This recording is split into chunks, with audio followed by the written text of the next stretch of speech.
Hello, hello, and welcome. New this week, Halloween Kills. They've clearly rebooted this for a younger demographic. You can tell because this time around, Michael Myers wears a Chris Pine mask. And the Many Saints of Newark is still out there with the late James Gandolfini's son Michael as Tony Soprano.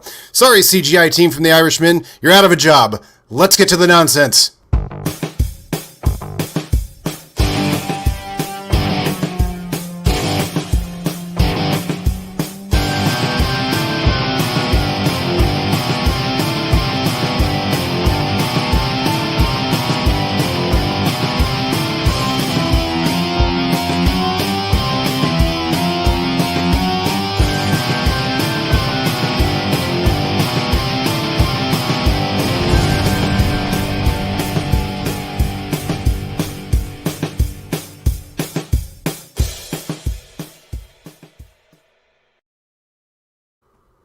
Welcome to Movie Nonsense, happening every Monday at 6 Eastern, 3 Pacific. If you've seen our videos, if you've attended our live shows, or watched us in the Movie Trivia Schmodown, then you know we're all about the nonsense. Paul and I love the nonsense, and this show will be about new and different nonsense every week. You will not believe how new and different all of the nonsense you're going to see today is to today.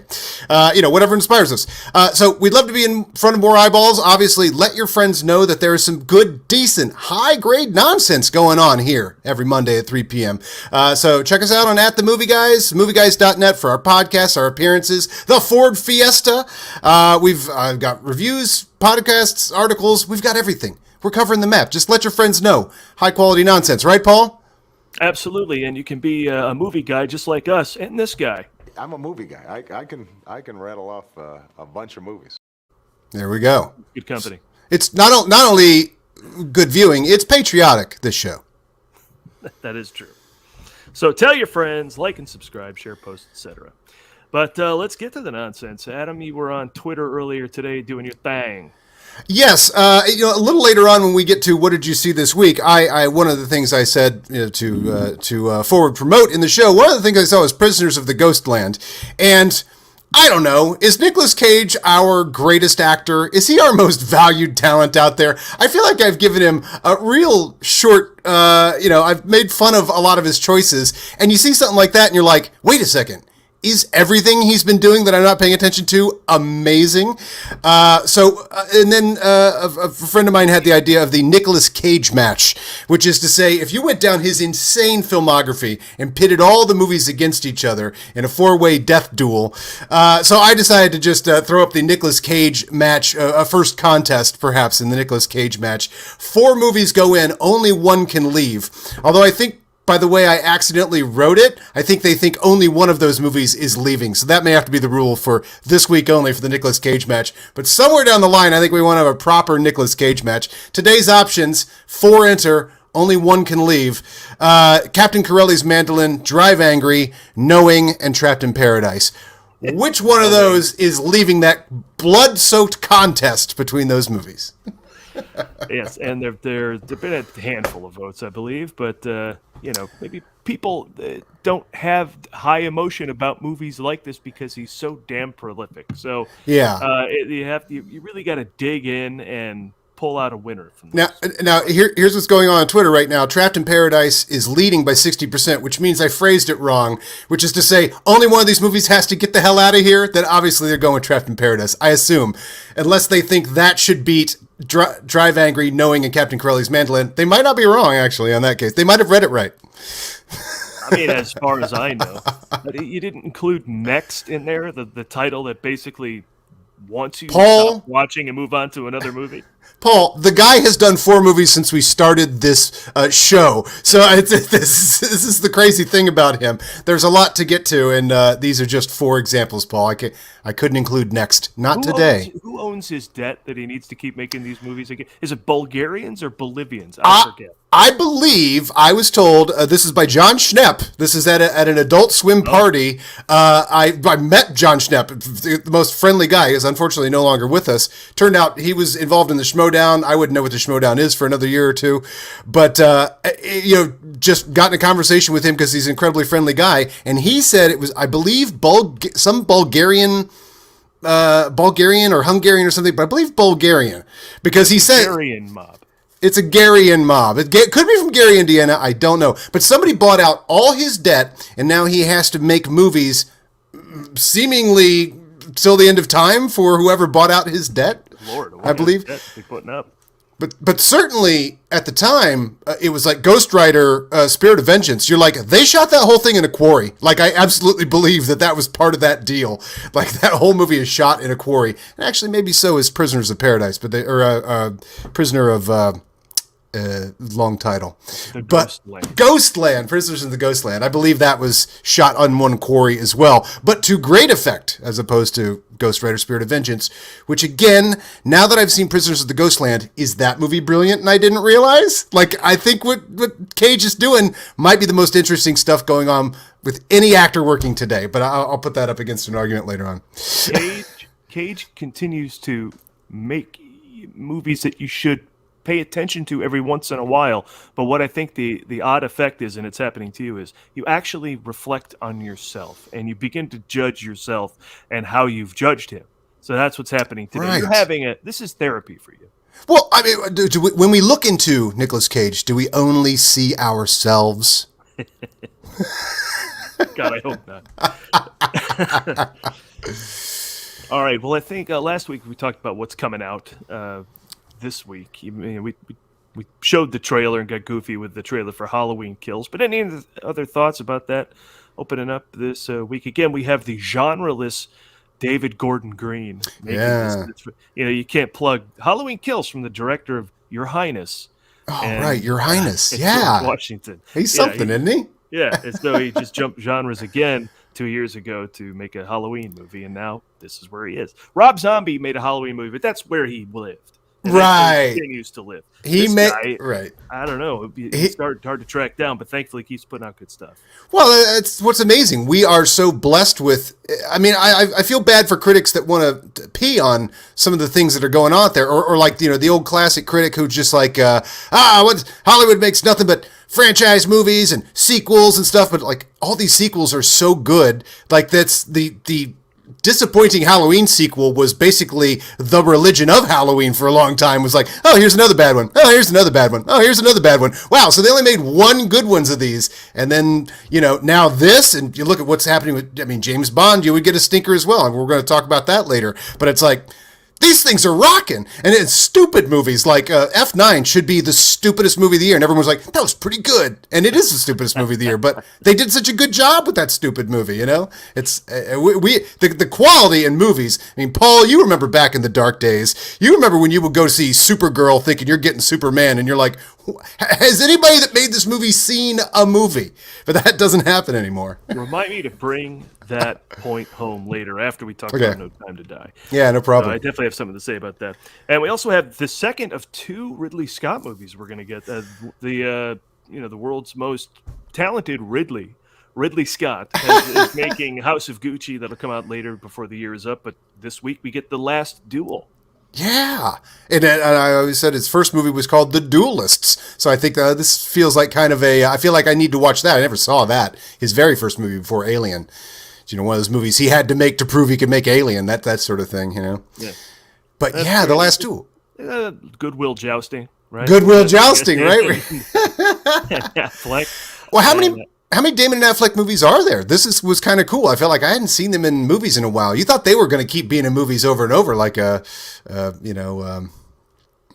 Richard Pryor and like Gene Wilder. Okay, Gene Wilder. I don't know. You came up with it there at the end. No, I mean Dogma, Good Will Hunting, other Kevin Smith movies, and I mean. Yeah. I mean, they're both in Kevin Smith movies, rarely together. But those guys did a huge breakthrough movie and they just never worked together again. They never wrote another script. They never were in. Other people had to bring them into movies. They never. It's a very strange thing with those two. Just be fun. I think Damon can pull off period piece. I'll be watching Affleck closely to see if he can.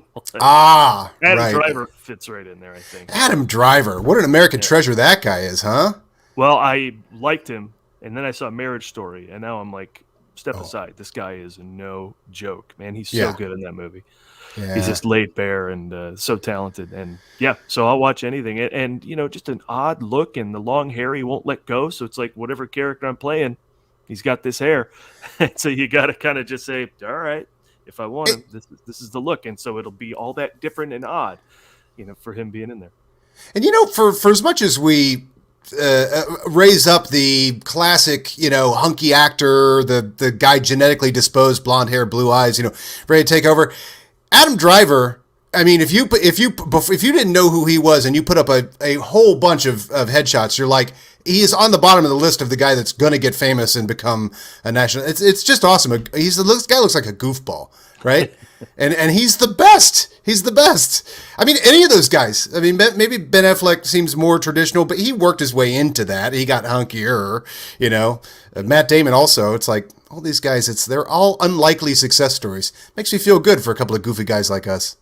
Yeah, I saw that Stillwater with Matt Damon, and he plays a corn-fed Oklahoman quite authentically, just bulked up and big, you know, tractor driving dude. And yeah, so they both bulked after. I love to see Good Will Hunting again, to see how wiry and young they are. Oh my God. It's been a long time since I've seen that movie. It is probably shocking what those two look like in that movie. I am so used to a very different one. Oh yeah, Chasing Amy, that's right.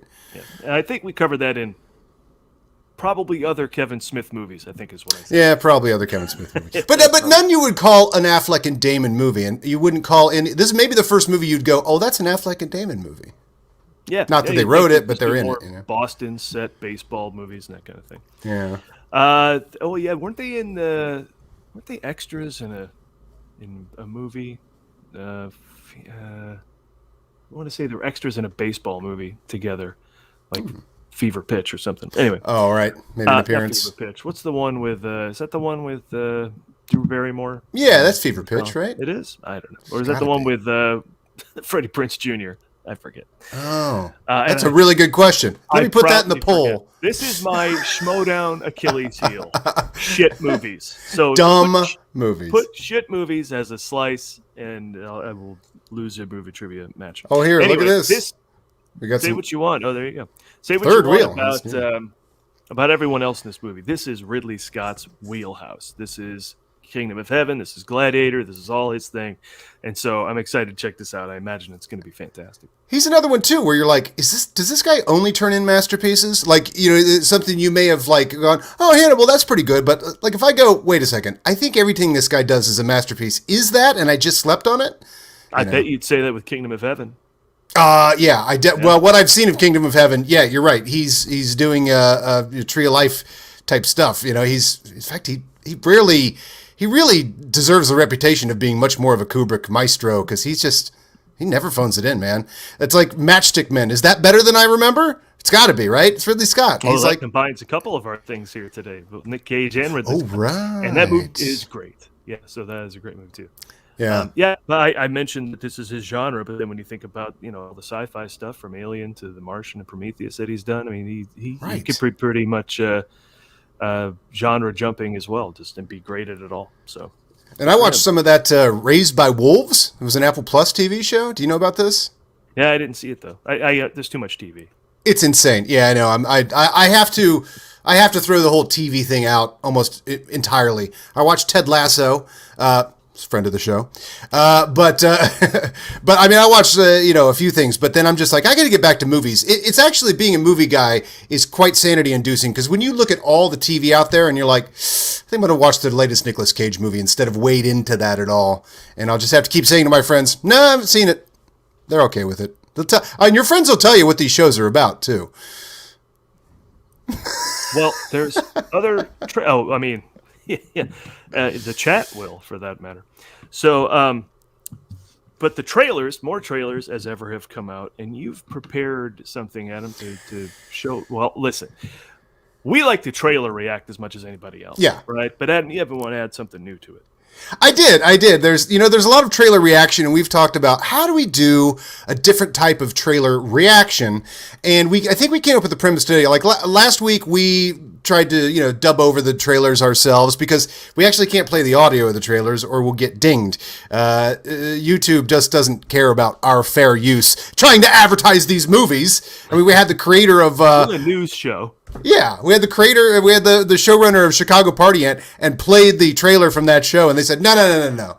Come on, if that's not fair use, what is? However, I think we've got the best idea here, which is trailer overreaction.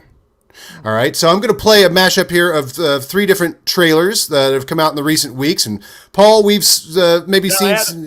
I haven't seen these, right? You don't know. Oh, that's right. I haven't seen these, right? Paul hasn't seen these trailers. I haven't seen these trailers. So we are going to be overreacting fresh with these 3 trailers here. We're going to look at Paul. We're going to look at Dune, Matrix, and one other that's hopefully as exciting as those. I forget what the third one is. Oh, who's that? Oh, wow. Oh my gosh.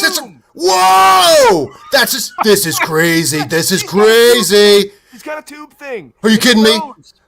Are you kidding me? Oh, look at these planets. In the name of all that is fucked. Oh, it's Aquaman. It's Aquaman. It's Aquaman and Ladybird guy. And the Ladybird guy. Oh, he looks sleepy. Oh, he looks tired. Oh my God, he's on a desert landscape. This dude is going to rock. It's Little Women in Space.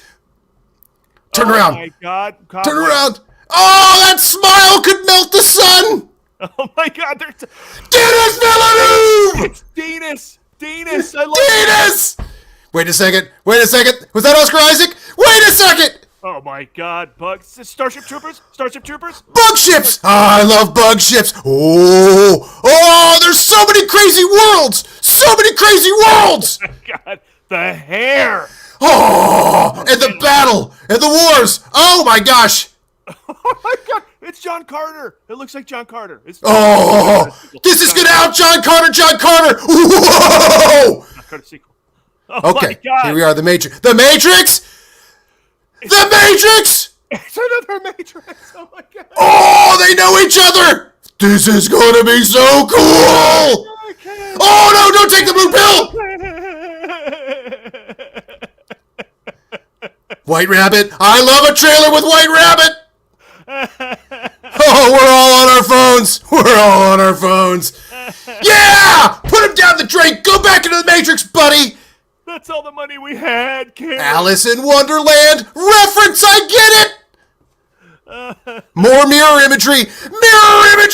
Oh my God, fake Morpheus. Yeah! Give it to him! Take the red pill! Oh, I remember that reference! It's like a pill. Her hair is the same color as the pill. Yes! Go into that white doorway and then out of the silver thing! Yes! Just like the White Rabbit song. Oh my God, so cool! He knows Kung Fu! Yeah! Oh, free Britney. It's a house and... Oh, it's football. Oh, He threw the football in. Oh, I hope he can make it. That guy's running and... Oh, football, you national pastime, you.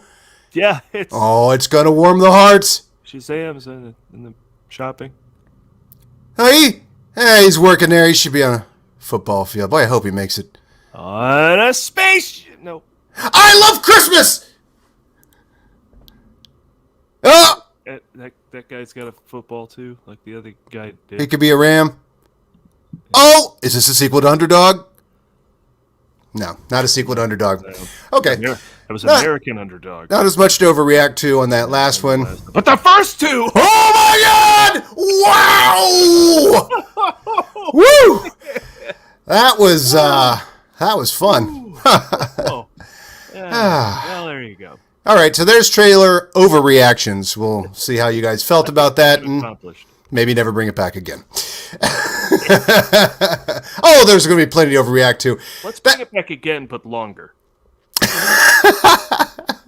That's close. That is closer to the truth of my mental what my mentality does when I actually do see these trailers. It is basically the guy you just heard there is inside my head for these things. Yeah, we're not joking, really.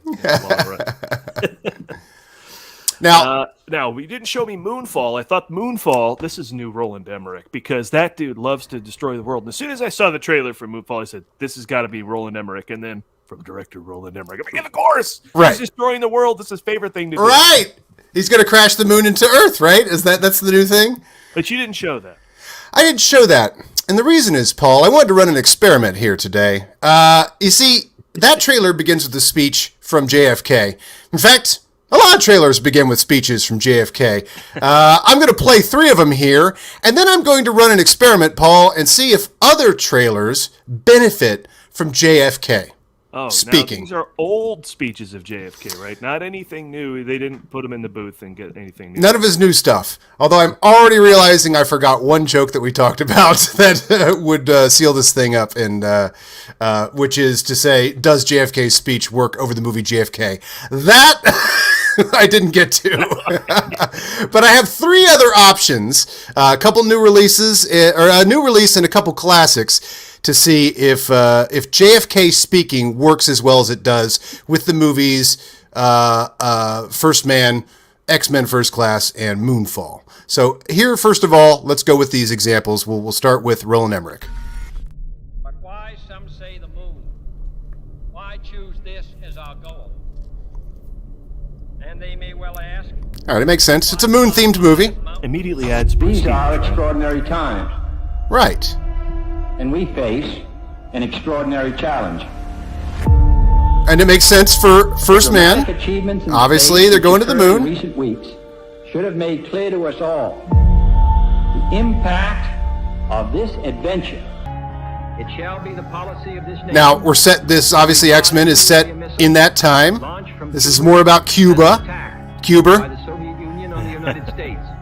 But the question is, does it work for something like... Oh, wait a second. Did I leave the whole clip in? There he is. Where's the... Great for this scene. Well, obviously it matches this scene. Actually, him talking. Oh, man, did I not cut this part out? Oh, here we go. Okay.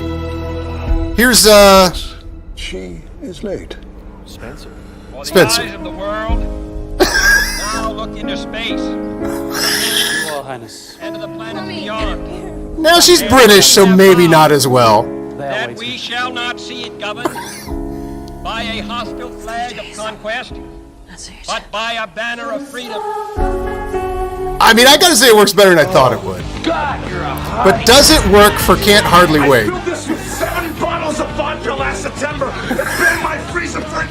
Great British explorer George Mallory, who was to die on Mount Everest, was asked why did he want to climb it. He said because it is there. Well, space is there.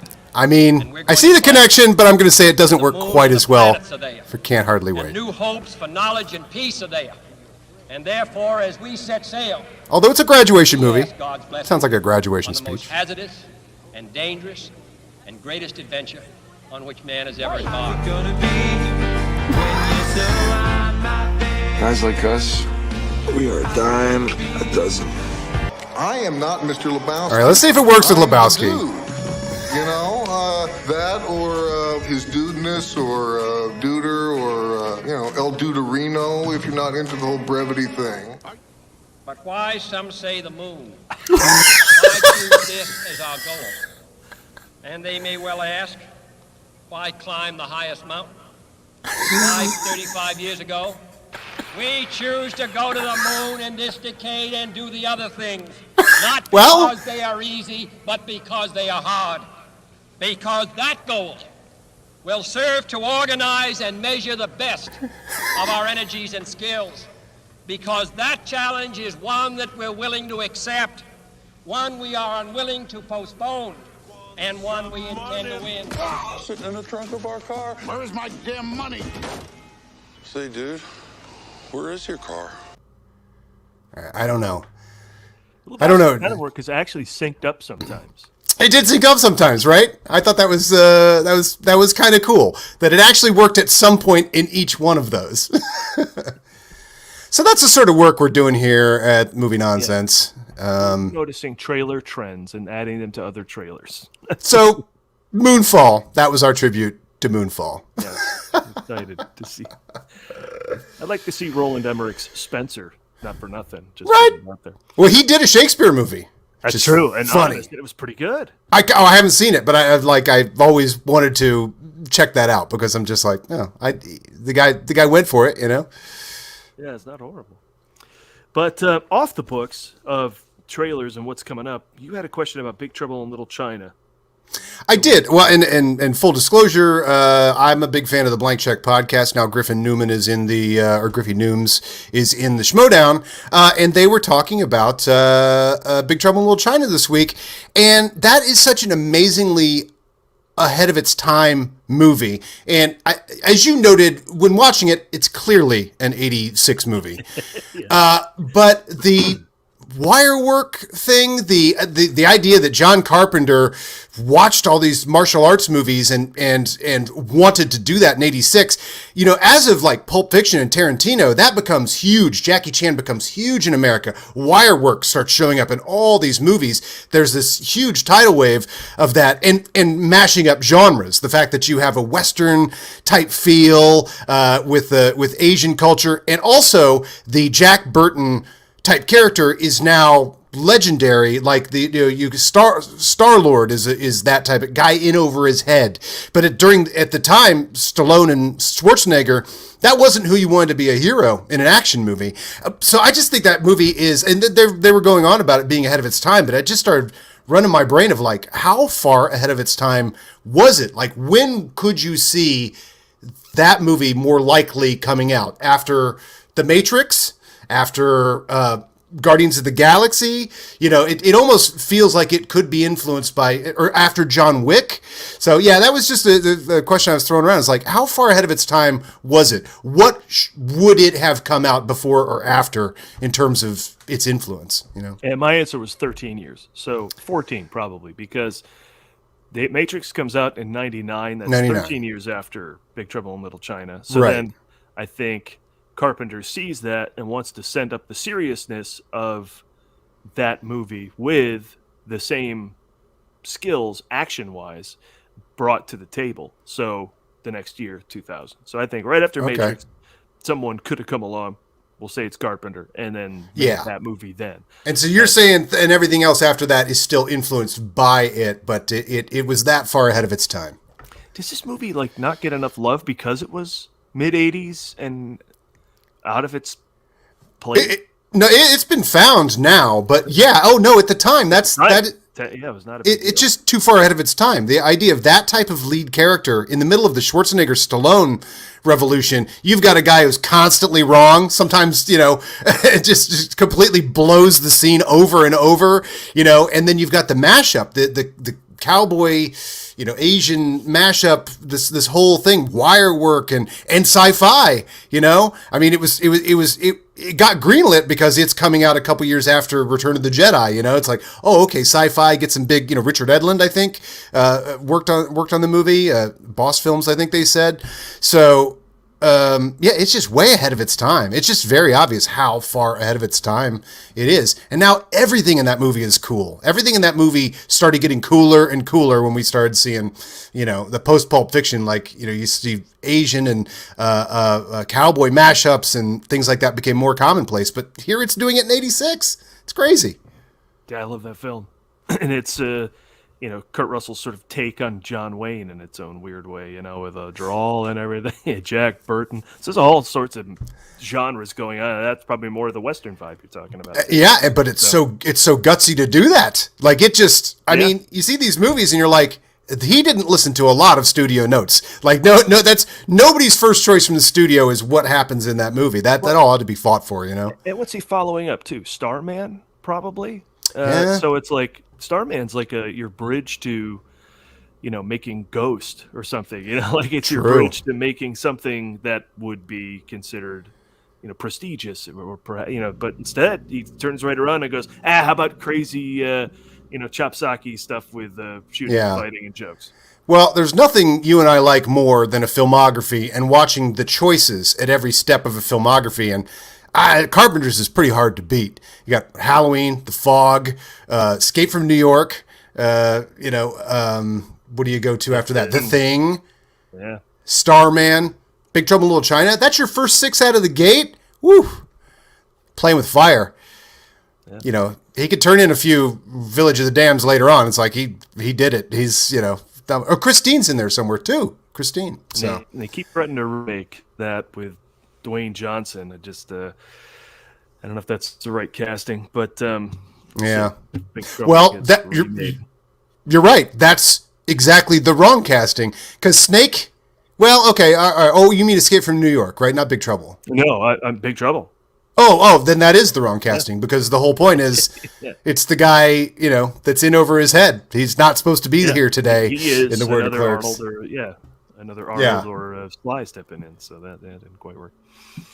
All right, so let's get to What did you see this week?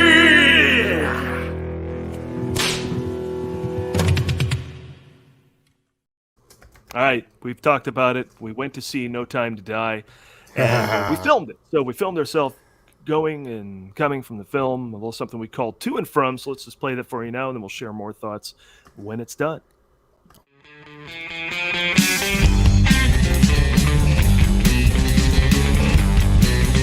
All right, Paul Preston, where are we headed? Another day is not enough. Today is just a terrible time to die. I mean, truthfully, it is No Time to Die. If we were headed to the final Daniel Craig James Bond film and something happened, it would be just a terrible, terrible time to die. So I guess I wasn't really thinking like that.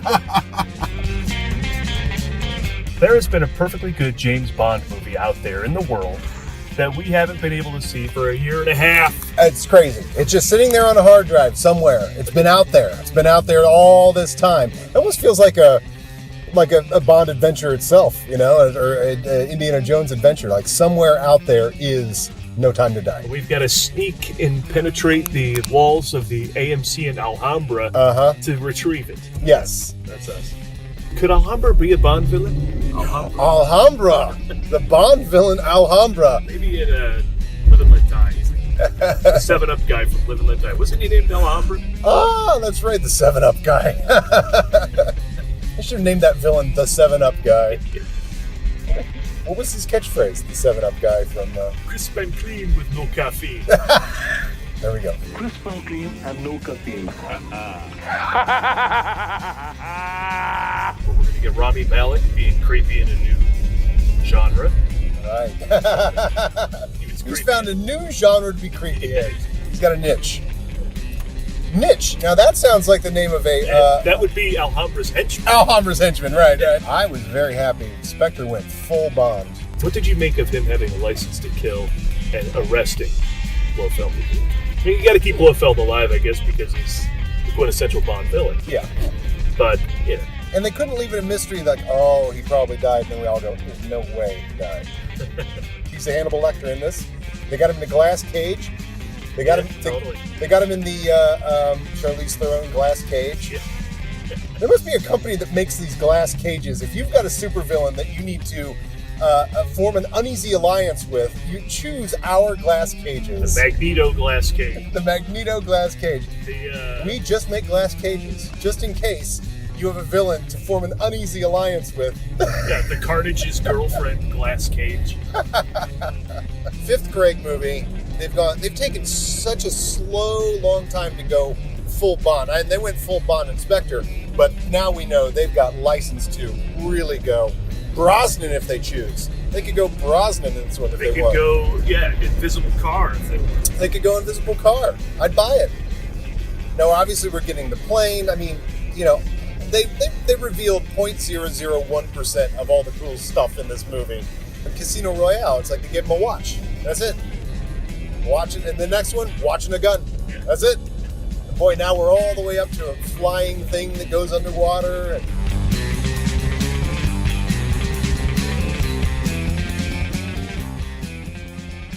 I'd love to talk about James Bond, Paul, but I'm in the middle of this churro sundae. I'd love to join you, Adam, but I'm in the middle of a Nutella-filled churro. Okay, this is the best churro I've ever eaten. You know how like the gag is always they're a day old and they're hard? Soft, chewy, moist, filled with Nutella. And I don't care what the vehicle is to get them the Nutella's the prize. All right, I'm good with James Bond movie. Like, if they never made another James Bond movie, I'm good. I'm good, but I want him to make plenty more. I'd like them to make But boy, I like James Bond movies. Man, then you get that thrill throughout the whole thing. You're like, I am so lucky to be watching a James Bond movie right now. And this James Bond movie in a rented out theater.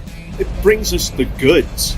There's the gear, you know, the gear segment with Q. Mm-hmm. You know, you got then suddenly, there's a lair. There's a lair. You know? And that's always fun too, because now I've seen several James Bond movies with you. When you get to the lair, there's just this moment where you go, you gotta look over at the theater and go, we got a lair. Yeah, exactly. They're on the run in a car, and like 3 trucks and 2 motorcycles and a helicopter come out of nowhere to start chasing James Bond. And we're like, get it on, let's get it on. There's stuff floating in my drink. This place is exotic.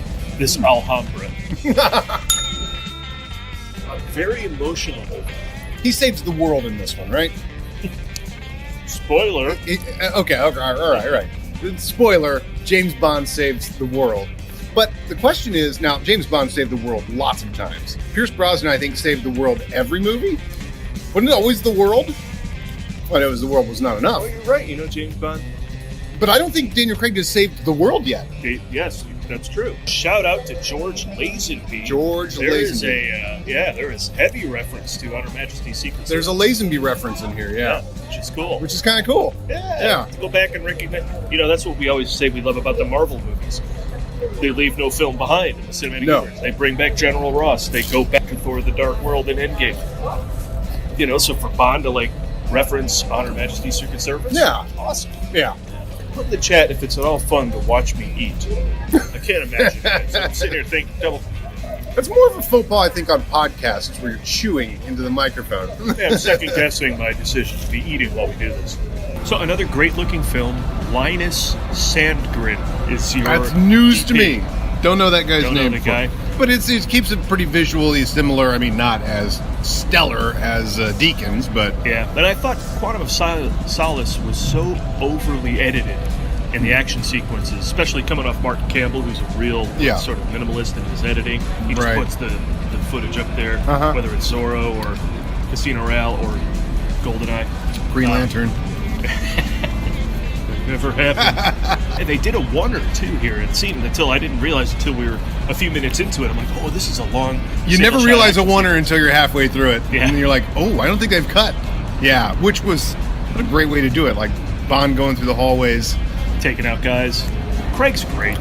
God, he's such a man. He's great. I see him in a movie, not necessarily something like Knives Out, where he's very reserved, but something like this, where he gets to just be big macho guy. And I'm like, I'm not a man. I'm not a man. Adam, I'm not a man. You were wearing a pink dress the whole time watching comparatively. I walk around in a metaphorical pink dress in comparison and contrast to Daniel Craig. Yeah. Do you think he's actually that masculine? I mean, we're watching the character who's like, Can't be that. He's British. No, he's British. You're right. He's got to have all kinds of little teas and crumpets and stuff too, right? Yeah. That's true. Well, there you go. Rest. Okay, good. Rest on that. Yes. Daniel Craig, he's still British, right? But he's rugged, does man shit. Never like, these movies. Thankfully, they don't condescend. They don't like try and get goofy. There's no wacky sidekick. Has Bond ever had a sidekick? No. Although he does get another 007 in this one. That's true. Which is cool. And they go on missions because to do he retired. Someone replaced him. Right. So now he's got to work with that person. Yeah. And those are fun scenes. That's really fun. Those are fun. Yeah. But it's never like super spy stuff. He doesn't have a great kazoo, is what I'm saying. No. Thankfully. Hans Zimmer came in to do the music. Has he done the score before? I didn't think so. No. So you get traces of his thing. Yeah. And you get traces of Bond.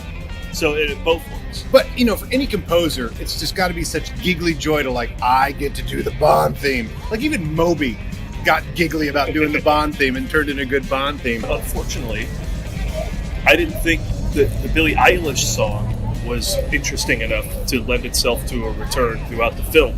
Like you hear the great Chris Cornell song throughout Casino Royale. Wow. I mean, they may have returned to the No Time to Die theme, but it's such an innocuous song. It's really slow. And I know that like Sam Smith's song from Spectre was really slow, but it still had that thing that you could play with and have fun with. Nothing was catchy about Billie Eilish's tune. The visuals were awesome as ever. Yeah, but I didn't amazing think the opening. song was all that much of a hug. Second time heard that song again. Oh my gosh, you are spraying.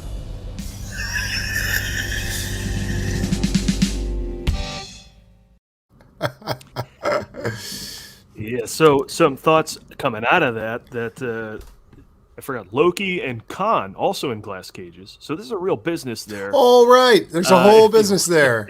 Oh, yeah. Khan was in a glass cage. Right. Yeah, and chomping at the bit to get out. Also, we did hear the song on the way home after the movie.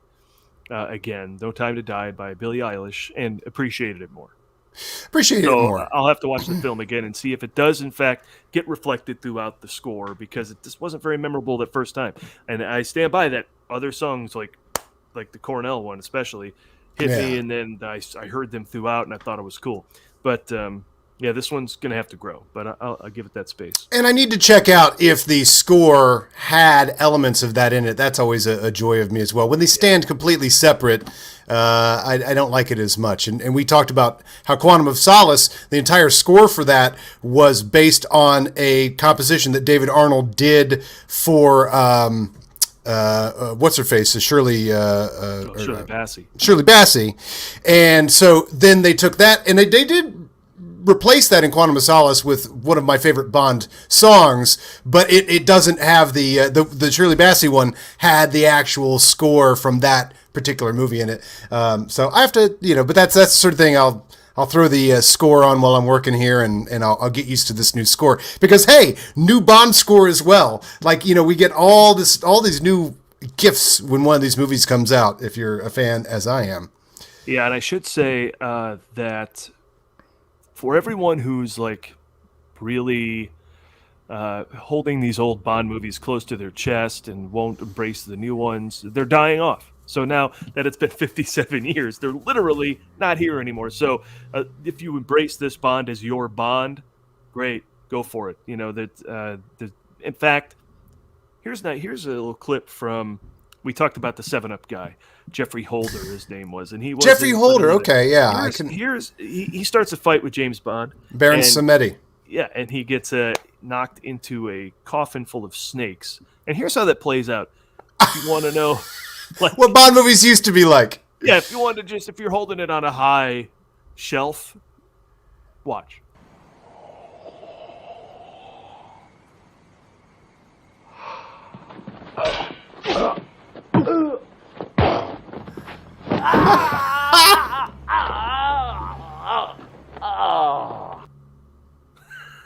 Oh my God! It's a great death. Good find, Paul. Good find. It's been a while since I saw that one. God, yeah. I've said it before. At some point, there is like such a dividing line where movies went to choreography, and before that, it's all William Shatner fighting. It's all axe handles and everything before that is just pure William Shatner. And you see a movie that's kind of on the edge, and you think it's kind of cool, like Steve McQueen or something like that. And you're like, oh no, it's still no choreography yet. So anyway, that's No Time to Die. Go check it out. Absolutely. We did some ranking, and I think we ranked them the exact same, right? The Craig Bond movies: Casino Royale, No Time to Die, Skyfall, Spectre, Quantum of Solace. Right. This, on the caveat that you say I should revisit Quantum of Solace. But here's the thing, it doesn't matter. That's the overall quality of these movies. It's only getting dinged for a few, we talked about the villains afterwards as well. It's getting dinged because it's got the worst villain. It's not, these movies figured out how to give their villains, well, I mean, even at the beginning, Le Chiffre, you got a guy that cries blood. You're like, that's a Bond villain right there. Yeah. And that actor, blanking on his name, but Mads Mikkelsen.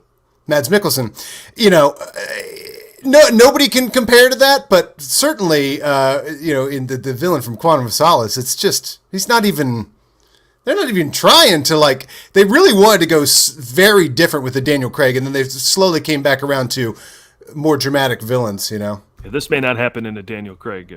No. Yes.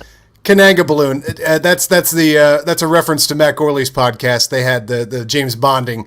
They had a question of what was the weirdest James Bond moment, and it was and they put it out on Twitter, for people to vote, and it was Kananga Balloon or Pigeon Double Take. Do you know what that's a reference to? I believe it's in Octopussy when he has the it's the paddle thing in Venice, the whatever those boats gondola.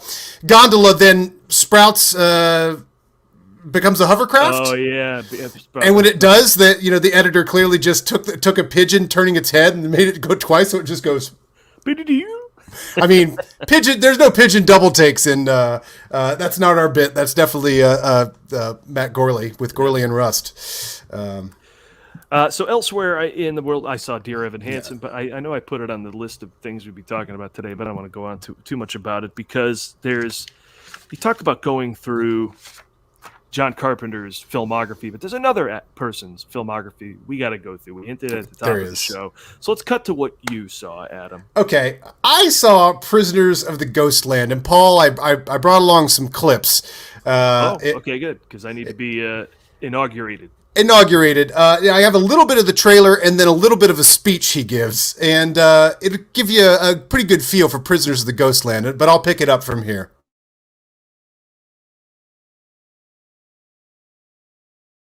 Oh, I took the audio out for but the visuals in this thing.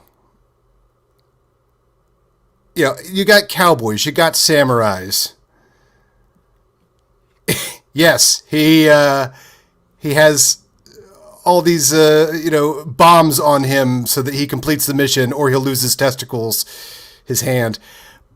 But the place he goes into, and this Sion Sono, who's been directing for like 30 years.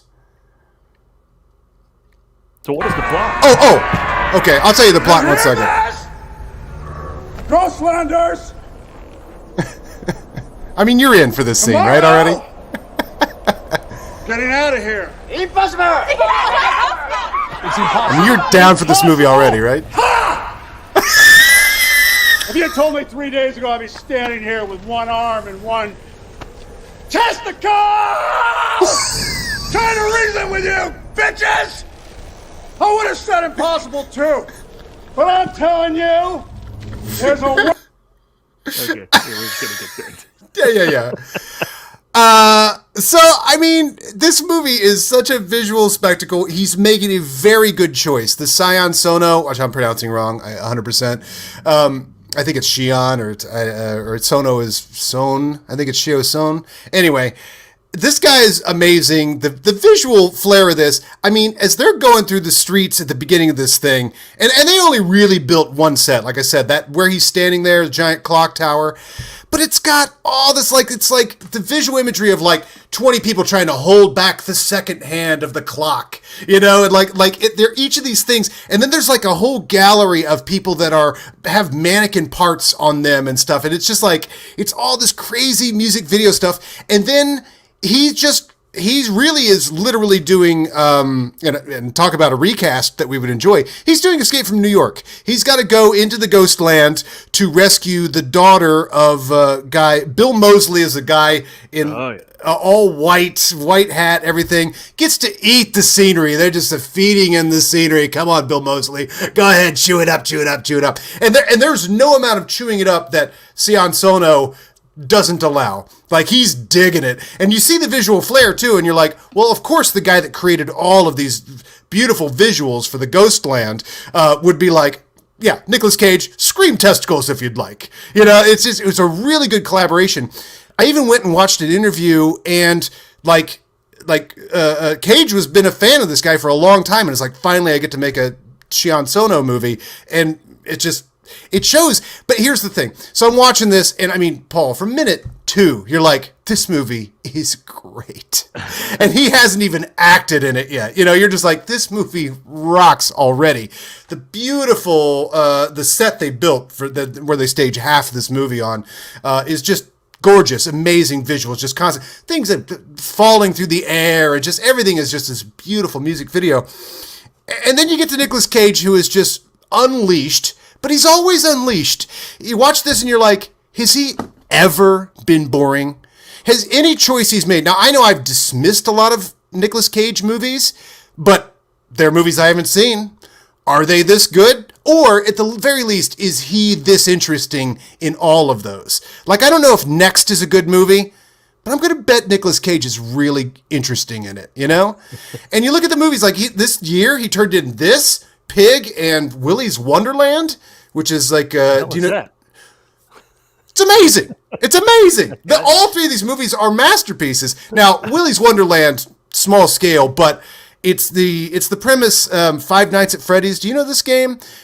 Which some genius realized that the puppets that did the band at Showbiz Pizza or Chuck E. Cheese's are disturbing. Oh, I've heard of this movie. Okay. And what if you had to work at night with these things up there, and then they started moving on their own? That's the video game. But they put him through this, and somebody figured out how to make a movie with one actor, one location, and that actor's Nicolas Cage. And Nicolas Cage did it! You know, like, he could be like, no, I'm too big for that sort of stuff. And he's like, oh, a little teeny tiny movie? Yeah, I'll do that. I mean, like, he's still cool. Like, he's never stopped being cool. Like, that Nicolas Cage we got in the 80s, we're like, man, this guy's interesting. And then, for some reason, around, oddly, like Face Off and stuff, we started saying, maybe he's not that interesting, which is not the time to say that about his career. Maybe after that, maybe after the whole, you know, I Owe the Bulgarians, all of the movies I do, maybe that's when we thought he got boring. But I can't prove whether he's boring or not. Like, I got to go back for the last 10 years, because the guy did like 40 movies in the last 10 years. Yeah. And I got to watch about 10 of them. Yeah. And I got to watch them all, because I'm like, I watched this. I watched Pig last week. I watched Willy's Wonderland like 6 months ago. And I'm just like, I don't know. I don't feel like I ever hopped off the Nicolas Cage train, but I'm firmly back on it. He may be making the most interesting choices of any actor working, and he might be the best actor alive. Just want to say. Okay. All right. Denzel might suffer from being a little boring at times. He might choose the same stuff over and over. You know, maybe not. Look, hey, that's you throw up some good chaff there. That's a tough one. I cannot say yes, he's better than Denzel Washington, but man, the choices are more interesting. I'm just throwing out better than Daniel Day, better than Hopkins. Okay, definitely. I love it. Definitely those two. Those two got boring. But they did the thing. They came out so exciting. Well, it's good. Anthony Hopkins had a 100-year-old career, but so you can't necessarily go back to his 60s output. I think I'm thinking more the modern one, and say that yes, the decisions were extremely exciting. Silence of the Lambs, but then they stopped being exciting. I mean, I don't know. Is the world's fastest Indian? I mean, he might be amazing in that movie, but nothing's drawing me to that movie. Now, again, great film. Not all movies have to be crazy. These are crazy movies. Oh well, there you go. Well, quick, Garth. Yeah. Garth knows how to get in there. Today, though. Today, yes. Maybe it's Cage. Yeah. If you asked me this question in 1989, I ain't saying Nicolas Cage, but today, yeah. I don't know. See, I'll take 80s Cage over most things. You got Birdie, Raising Arizona. Right. Peggy Sue Got Married. Oh, incredible. 90s Wild at Heart. Incredible. But then he starts, but you forget that he'll follow Wild at Heart with Firebirds. Yeah. Which is a helicopter, right. Top Gun ripoff with Tommy. Okay. Right. You do forget that. You do forget that. Yeah, exactly. Yeah. But he'll still do that, follow up something good with something bad, but we just aren't even aware of the good, apparently. And you got to go find it like you have. But I don't know if he's bad in Firebirds. In fact, I would at this point now. He's super over the top. He's super over the top, right? Yeah. Oh my God. Oh, and have you ever seen the clip? Okay, here's someone we got to bring on this show. We got to bring Rifkin. Adam Rifkin. Yeah. Adam Rifkin. Got to get Rifkin on this show. he made a movie in the 80s that Nicolas Cage has one scene in, and we'll save this story for later, but it's just got to be seen to be believed. Maybe this is a good conversation to continue with Adam Rifkin. We got to get him on the show. He's one of my favorite people. Well, I'll give you the modern day equivalent as Shia LaBeouf. Right. Would you concur? I mean, would you look concur. at like Honey Boy and Peanut Butter Falcon and Pieces of a Woman. He's making interesting choices based on, something that started in blockbusters. Cage started in indie, went to blockbusters, came back. Yeah. LaBeouf, started in indie as well, but didn't make much of a name. His name was made in blockbusters. In blockbusters, but now he is good. He's showing up in the Fast Times table read during the pandemic, playing right. Spicoli in a way that I never could have predicted.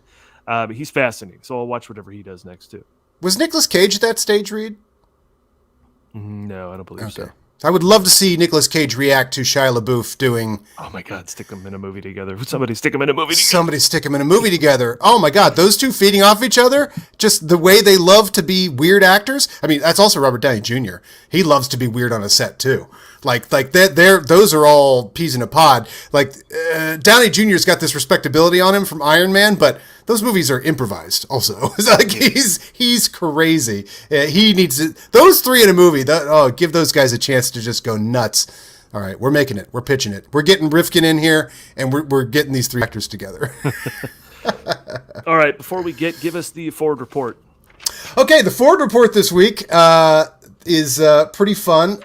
All right, so this is a clip from Harrison Ford's third movie, I believe, is Journey to Shiloh, Paul. I'll check my math on that. That's after... No. Fourth, I believe. It's Dead Heat on a Merry-Go-Round, Love. Oh, Time for Killing. Yeah. Time for Killing. And we'll cover Time for Killing next week as well. That's a fun one because it is, when the guy has one line in a movie and it's shouted with righteous anger, that's pretty good. And when the guy has one line in a movie and he punches someone after it, that's pretty good too. We covered that. But Paul and I were not prepared when we watched Journey to Shiloh, which is another hillbilly movie. Harrison Ford, early in his career, played a lot of hillbillies, which is fun. And I believe we celebrated with Frisco Kid, which is the podcast will be out next week, or the week after, that was his last hillbilly. Like, he plays a cowboy later, but hillbillies, that's it for hillbillies. He played like 5 hillbillies. So here is one, and this is with James Caan, or as the DVD that Paul found said, it starred Indiana Jones and The Godfather. Now, he ain't in this movie much, but Paul and I were not prepared for the opening theme song of this movie. And I got to tell you, I do love when the closing credits of a movie recap the plot. Too hot to handle, too cold to hold. They call the Ghostbusters and they're in control. This is totally the kind of thing that Blazing Saddles is spoofing. Yes. Yep. Yes. So here comes the opening theme, and then I'll cut into Harrison Ford's part of the theme after we get the initial refrain here. But you're just not prepared for a movie to set itself up this generously. 7 boys from Texas rode off to fight a war. 1,000 miles to Richmond was where they headed for. They were wild and bold and reckless, sons of the far frontier. Their lips had known no women, and their hearts had known no fear. But Burnett was their leader. Every one of them. Of this crew, the Indians made him orphan at the age of 2. Willie Bill was born in Pecos. 18 summers he has seen. He's old enough to soldier. Willie C-19. There we go. He's 18 there. 18. Yeah. Okay. That is the Star Wars face Harrison Ford. Like he's leaving this shoot and going to see. That's the Han Solo right there. That face. He ain't young. He ain't that young. He isn't. Whatever the first movie. Young. Their lips had known no women. Right. And their hearts had known no fear. And their hearts had known. And it sets up every single character. And then at the end, after, spoiler alert, nobody's going to watch this movie, they all die, except I believe for Khan. It has the exact same thing, but describes how they all died. Don't believe us? Go to YouTube. I think that's how we watch this one. That whole movie's on YouTube, there. yeah. Yeah. So anyway, that's the Harrison Ford Report show and tell for the week. Now, get that stuck in your head. Here's a even better show part. I keep forgetting to do this. I think I've only done it twice. I always want to bring up some weird Harrison Ford artifact because I'm a super fan. Playing like Indiana Jones, going through my garage and unearthing it and being chased out of there by a giant boulder. This time it was a Harrison Ford signed photo that I sent for when I was a kid. And for some reason, between the time I got it and now, I had it framed. So, nice. There you go. These are the days when you could just like mail to some. Well, I mean, you might still be able to do this. So now it sits on a desk like it's, the wife and kids. Right. I got Harrison Ford. And it's signed. Yeah, Premiere Magazine, the great Premiere Magazine, had something in the back. They had classifieds, and one thing in there was get addresses of all your favorite stars. Ooh. And so I did. And so I sent away when I was very young for autographs. And those who sent back, my heroes. Those who didn't, screw you. And yes, it belongs in a museum. But right. Stay in here, pal. Stay in here. Sorry. So yeah, I'll share weird stuff like that. And I think he signed it. That whole thing real ink? Looks like it's just kind of a pressed on. Yeah, you think you got a real one there? I think I may have. I don't know. Like some people are paying attention. Like Dan Aykroyd sent me a whole thing about Ghostbusters and the picture of Ghostbusters. I got Sigourney Weaver's, and it was a whole thing about how much I love Ghostbusters. She sent back an Alien 3 picture and a letter about how I could help her save gorillas. It's like, you're not paying attention. This is just what's going out now. You could have sent me a Dana Barrett pic, but... Wrong movie of yours to support gorillas, saving the gorillas as well, Sigourney. There's a more accurate movie you've done that says, I want to save the gorillas than Alien 3, right? No, well, yeah, exactly. They don't go together, but... So yeah, all right. Well, check out the Ford Fiesta. It's everywhere you can listen to podcasts. That's in Apple Podcasts, iTunes. That's the same thing. Amazon Music, Spotify, Pandora, you name it. iHeartRadio. Well. I think that's a thing. Yeah, that's a thing. We're there, and we're on crazy like apps. Like what are they called? I can't even remember. We're on Overcast, Pocket Casts, Castro, and Castbox. Castro, that's the communist one, right? We're even there. That's what they're all free, so especially on Castro. But, and of course, you can follow us at The Movie Guys everywhere there's social media, daily jokes and links and more, Facebook and Twitter. Thanks to Steve Schultz, who contributes a joke or two to every show. Thanks to him. And thanks to David B for the Ford Fiesta theme song, too. We ran into David B over the weekend. I always mean to credit him for the Ford Fiesta theme song, which I should have had potted up here. No. Here's the deal. We bring him in, and we'll talk about it and all sorts of other stuff. I want to get deep into movie music with David B. Yeah. Oh, yeah. We'll talk composers and stuff. And we'll see if he could play the Ford Fiesta theme live. How about that? There you go. In the meantime, that's enough nonsense for now, wouldn't you say? I'd say that's it.